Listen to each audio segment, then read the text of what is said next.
Kita sebagai manusia jangan pernah menutup rahmat dari Allah Subhanahu wa taala kepada orang lain. Kita tidak boleh menghakimi seseorang dengan mengatakan ahli neraka. Karena perbuatan orang tersebut, baik yang muslim atau yang non-muslim, yang berbuat dosa, yang berbuat maksiat, jangan sampai langsung menghakimi ahli neraka. Siapa tahu di kemudian hari orang tersebut akan lebih baik daripada kita. Bismillahirrahmanirrahim.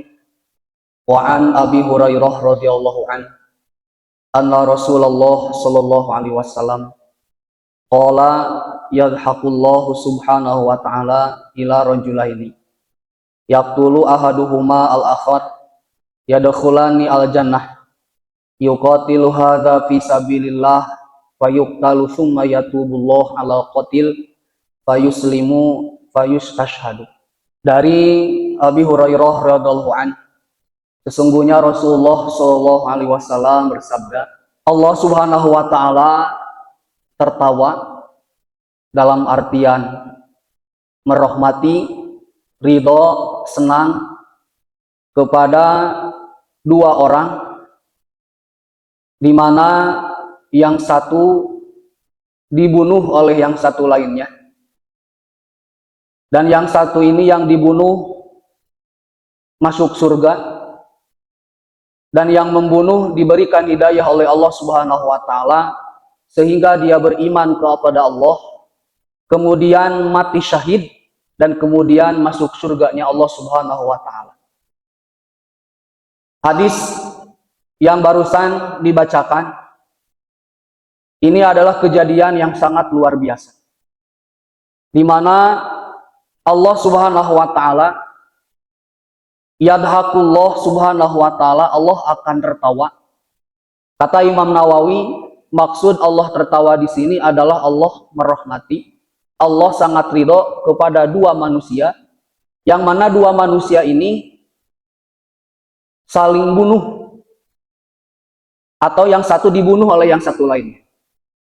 Dalam hadis ini konteksnya dalam berperang antara muslim dan non-muslim, di mana yang muslim terbunuh oleh non-muslim, yang mana si muslim yang terbunuh ini pastilah mati syahid sehingga masuk surga.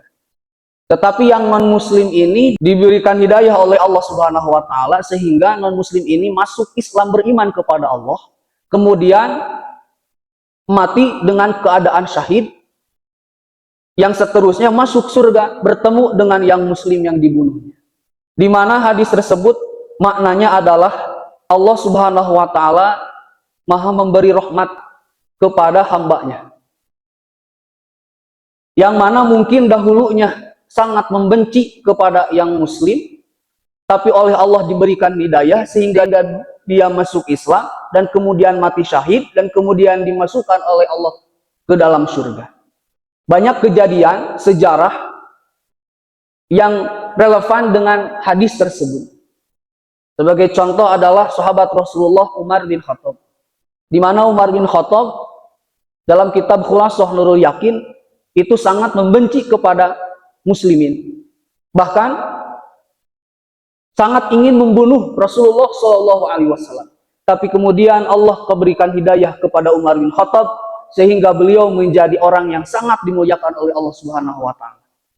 Ada lagi sahabat Rasulullah Khalid bin Walid, yang mana Khalid bin Walid adalah pemimpin orang Quraisy waktu berperang dengan muslimin. Tapi kemudian Allah berikan hidayah kepada Khalid bin Walid, sehingga kemudian Khalid bin Walid diberikan julukan sebagai Saifullah, pedangnya Allah. Dalam hal ini, kita sebagai manusia jangan pernah menutup rahmat dari Allah Subhanahu wa taala kepada orang lain. Dalam artian, kita tidak boleh menghakimi seseorang dengan mengatakan ahli neraka. Karena perbuatan orang tersebut, baik yang muslim atau yang non-muslim, yang berbuat dosa, yang berbuat maksiat, jangan sampai langsung menghakimi ahli neraka. Siapa tahu di kemudian hari, orang tersebut akan lebih baik daripada kita. Akhirul kalam. Assalamualaikum warahmatullahi wabarakatuh.